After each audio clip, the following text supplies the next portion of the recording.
Jen Cascell here. I am back with another design team project share and tutorial for Scrap Diva Designs. Before we get started, as always, here is the website and all of the info on the back. Make sure to use that hashtag Scrap Diva Designs for some amazing inspiration. And if I've inspired you in any way, please feel free to use my coupon code JEN10 for 10% off your purchase at the shop. I super appreciate everyone who uses my coupon code and affiliate link. I do get a small kickback and it helps me continue to create free content for you guys. So if you saw my May release video for Scrap Diva, you might have seen this cute little sewing machine box that I did. Love, love, love, love. Inside, you've got a pretty generously sized box here. I also use the open flower die, as you can see down here. Some of these little sewing things are like the thimble and the needles.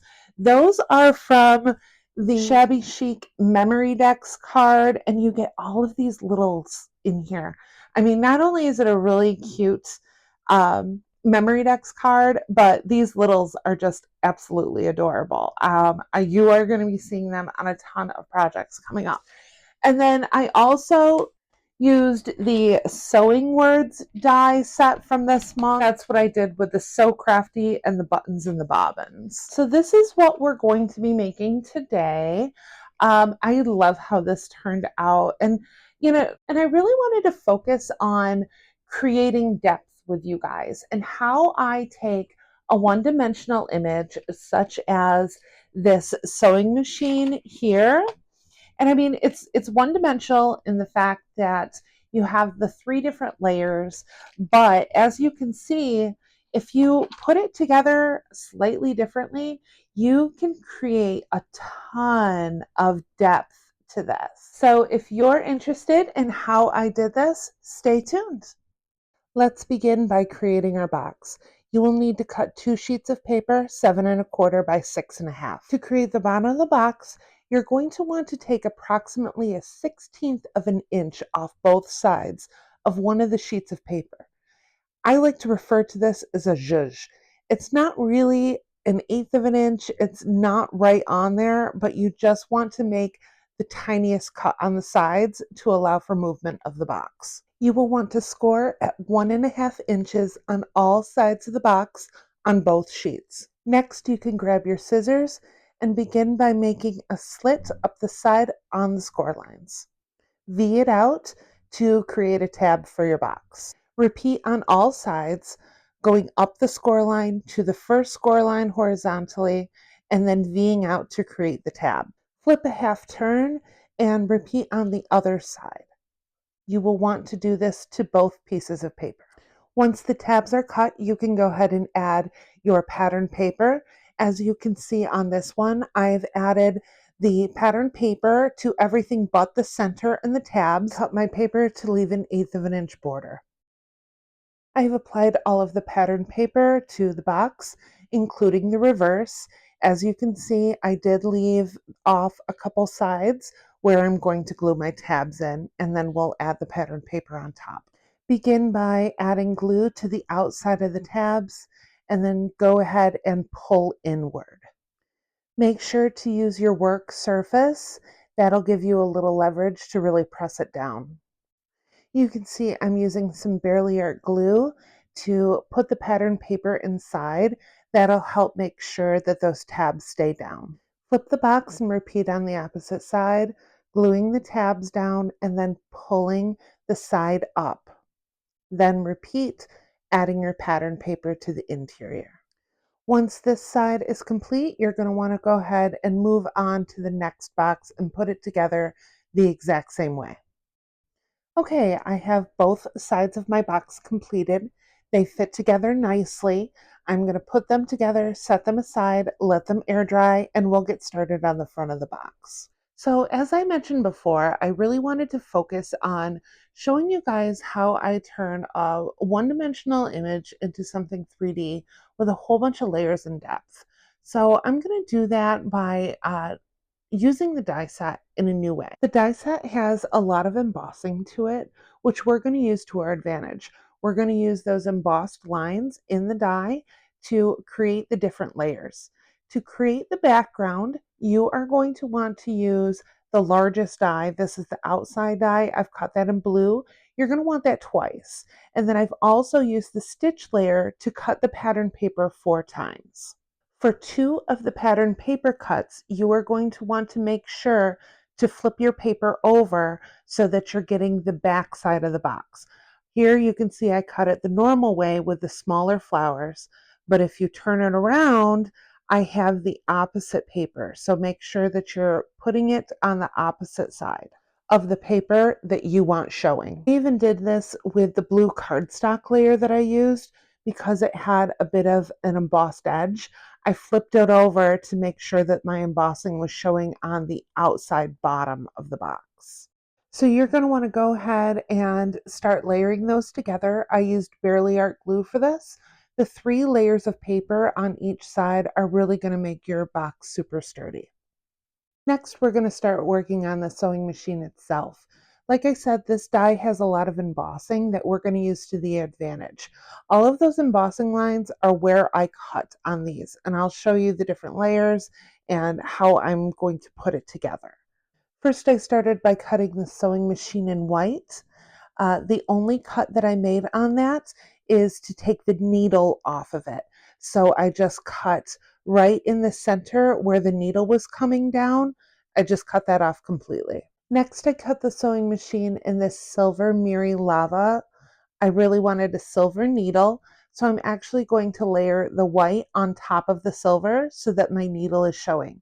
I did cut off the dial all the way to the right, as I did with the pink as well.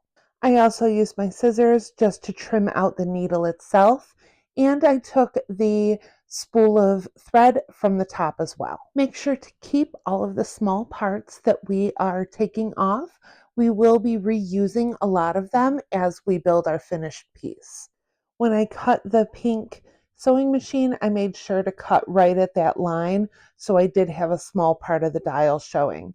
On the second pink sewing machine, I cut the bottom off, as well as the dial in its entirety, the spool of thread, and the needle.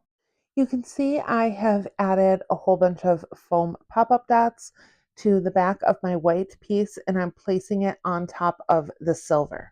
Next, let's add the larger of the pink pieces. And once again, I'm using foam dots to really give it some dimension. The foamies that I'm using today are from Fanciful Chaos, and I do have her linked in the description box. What I love about it are the different colors that she has. So cute. Next, let's add the second part of the pink sewing machine. Once again, add some foam to it to really bring that up and add dimension. Now I'm going back to the dial that I had removed from the original silver. All I did was cut right at that score line, super easy. And I have layered it with the embossed dial from the die set. I added foam tape and a strip to really make it pop. Go ahead and apply that to the white dial on the sewing machine. For this next piece, I've used the silver spool that I've cut off. I layered it with the 2 white pieces. Those are a die from the set. They're attached to the dial. I just went ahead and layered that with a little bit of foam tape. Those foam strips really come in handy. And then I went ahead and wrapped the entire thing with embroidery floss and held it with some hot glue. Then go ahead and add it on top of the white spool on your sewing machine. Next, we can start working on the base of the sewing machine. You do have a few different layers to the die. First, there's a false drawer that's in there. You can go ahead and cut that. I used a contrasting blue. In the center, I've added a brad that simulates a false drawer knob. Finally, add some foam strips. So you can apply it to the embossed pattern. As you can see on the die, there's a little bit of embossing. Just follow those guides to put your drawer on. Next, we have these strips that are going to form the top and bottom of the base. I did cut this 3 times, so you'll need 3 strips. I've put foam tape on all of the strips. For 2 of them, I used a much thicker foam than I did for the added third one, but that's completely up to you. And I'm just going to run those strips along the top and the bottom, and then add the third to the bottom, as you can see in the video. Next, we have a smaller dial that's going to go on the front of the box. There's 2 layers to it. One is an embossed layer, the other is a backing. I've cut that in white and blue. You can see the embossing on this. Super cute. And of course, I'm layering it with some foam. I mean, look at how much dimension we have created with just using that same die over and over again. Look at those layers and the depth that we've added to the image. Very, very cool. And we haven't even started really decorating it yet. We are now going to grab the top and bottom of the box as well as the box itself, and we're going to add that box in there. So I'm going to use some Barely Art glue for this. I am going to go a little thicker than I normally will.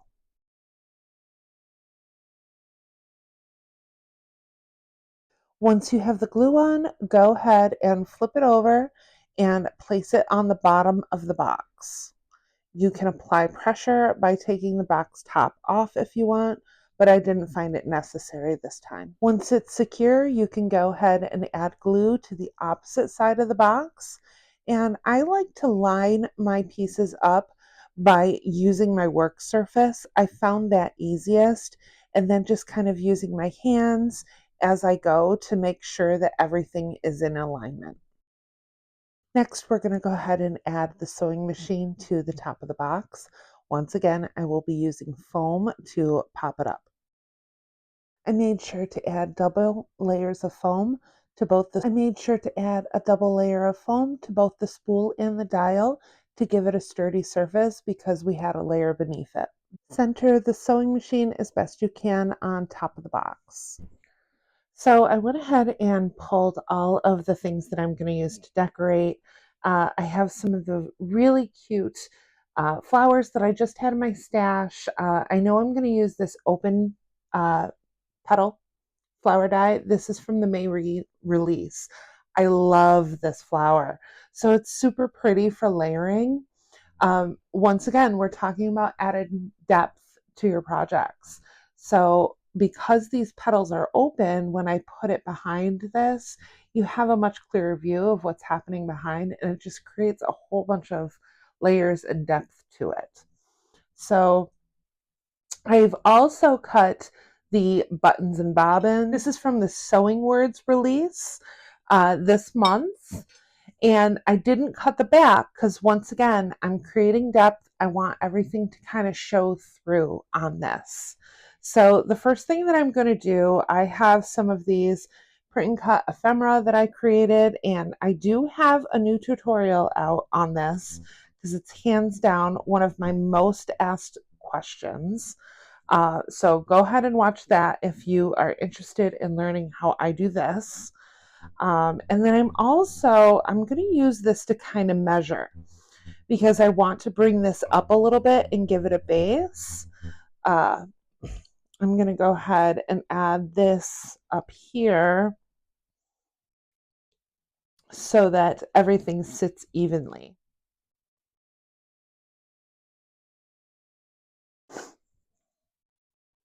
Okay.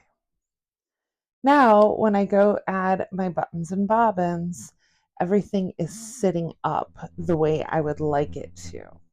I'm going to add a little bit of hot glue to this. You don't need a lot. I'm just using enough to kind of clamp everything down so that it gives me a base for my layers. Because I'm going to go through and add some ephemera and floral clusters to this. So we really want to give it a light touch because we are going to add more. All right, now that I have this situated, I think I'm just going to speed it up for you guys and you can see how I layer.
finished box here. So cute.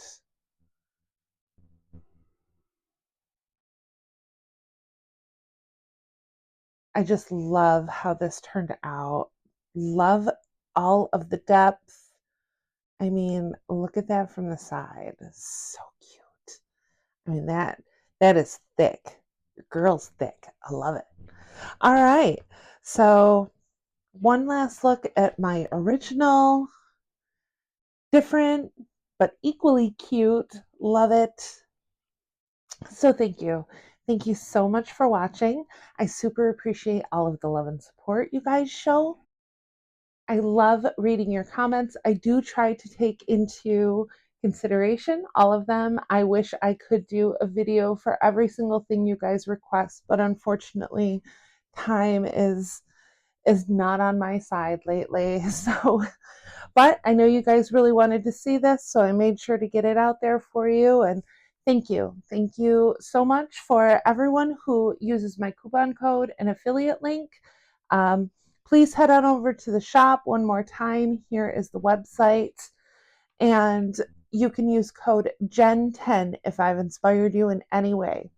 Thank you again. And if you like this video, don't forget to give it a thumbs up and hit that subscribe button for more crafty content. I'll see you in the next crafty video. Bye.